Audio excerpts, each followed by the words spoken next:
Today, we're diving into one of the absolute most frustrating things about trying to get healthier. You're doing everything right, you're putting in the work, but the scale just will not move. We're going to get into why your sleep might be the secret saboteur behind it all. I mean, does this sound familiar to you? You're meal prepping like a champion, you're hitting your workouts, you're tracking everything, but that stubborn body fat is just hanging on for dear life. It honestly feels like you're trying to push a giant boulder uphill, right? Well, the first thing I need you to hear is that if you feel this way, you are so not alone. And maybe more importantly, this whole roadblock might have way less to do with what you're doing during the day and everything to do with what's happening or not happening when you're asleep at night. Okay, let's get right into it because we have to bust a massive myth right out of the gate. This whole struggle is probably not about you needing more willpower. Let's just start with some pretty wild data. Research from Stanford's lifestyle medicine program has shown that consistently sleeping less than 7 hours a night is linked to get this, a 38% increased risk of obesity. That is not a small number, folks. So here's the absolute crucial point. Struggling with intense cravings and weight gain when you're tired isn't some kind of moral failing. It's not a lack of discipline. It's a real physiological battle being fought inside your body by your hormones. So how does this actually work? Let's pop the hood and take a look at what is physically happening inside your brain and your body when you miss out on that quality shut-eye. To really get this hormonal battle, we need to meet the two main players. Their names are ghrelin and leptin. The easiest way to think about them is like the gas pedal and the brake for your appetite. So first up is ghrelin. It's made in your stomach, and when your stomach starts to growl, that's ghrelin yelling up to your brain that it's time to find some food.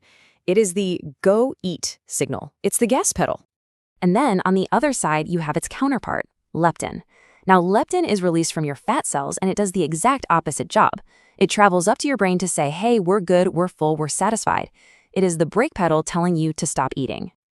And this right here, this visual, perfectly illustrates the problem. When you're sleep deprived, your body literally cranks up production of the gas pedal, ghrelin, and at the same time, it slams the brakes on leptin. You end up with this incredibly powerful, biologically driven urge to eat more, even when your body doesn't need the energy. But it's not just about the hormones. Poor sleep also completely hijacks how your brain makes decisions. Honestly, the best analogy I've ever heard is this. The rational long-term planner part of your brain, the CEO, basically clocks out for the day, leaving the emotional, pleasure-seeking part and impulsive toddler in charge of the pantry. And here's the actual neuroscience behind that. Your prefrontal cortex, which is that CEO responsible for logic, reason, and impulse control, it gets sluggish, it's impaired. Meanwhile, your amygdala, the brain's emotional reward center, our impulsive toddler, it goes into hyperdrive, making those donuts and chips seem like the most amazing, irresistible things on the planet.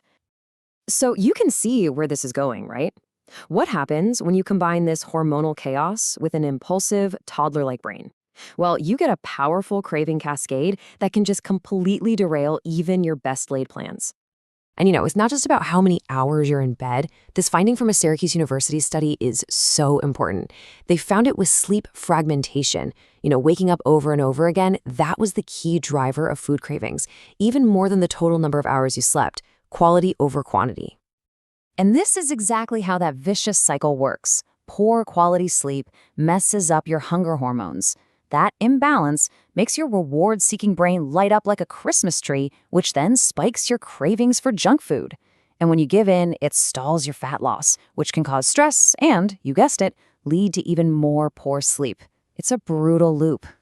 The science here is it's wild.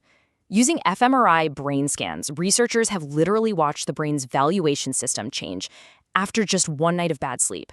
It doesn't just crave junk food more, it literally values it more. I mean, people in these studies were willing to bid more actual real money for snacks when they were sleep deprived. It's incredible. Okay, so that's the science behind the problem. But the good news, the really good news, is that we can absolutely fix this. Instead of constantly fighting our own biology, we can learn to work with it. So let's get into some simple, science-backed ways to improve your sleep and break this cycle for good. We're going to start with the absolute fundamentals of sleep hygiene. Getting some sunlight first thing in the morning helps set your body's internal clock. Limiting that blue light from screens before bed is huge, as it allows your brain to produce melatonin naturally. Keeping your bedroom a little cooler can actually help you fall asleep faster. And just creating a simple, relaxing wind-down routine signals to your whole body that it's time to rest. And nutrition can play a role here too. Some studies suggest certain foods might actually support better sleep. For example, tart cherry juice and kiwi fruit are natural sources of compounds that can improve sleep quality. And a classic like chamomile tea contains a substance called apigenin, which has a nice calming effect on the brain. But okay, what do you do when a craving hits you like a ton of bricks right now? Here are a few strategies. First, just pause. Practice some mindfulness. Ask yourself, am I actually hungry or am I just feeling bored, stressed, or tired? A lot of the time, just getting up and going for a brisk 5 or 10-minute walk can completely reset your brain. And the research shows that if you can just distract yourself with something else for about 5 to 7 minutes, the intensity of that craving often just fades away. So really, here's the main takeaway. Once you understand the biology behind why you're struggling, you can finally stop blaming yourself.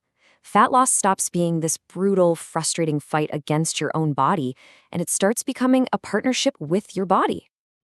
It's really all about working smarter, not just harder. When you get the science, you gain the power to make real, meaningful changes that actually stick. So my question for you is this. What is one small change, just one thing, you can do for your sleep routine starting tonight? Maybe it's just putting your phone away 30 minutes earlier. Maybe it's trying that cup of chamomile tea. What's it going to be? As always, if you have any questions about any of the science we covered today, drop them in the comments below. We absolutely love digging into this stuff with you. Thanks so much for watching.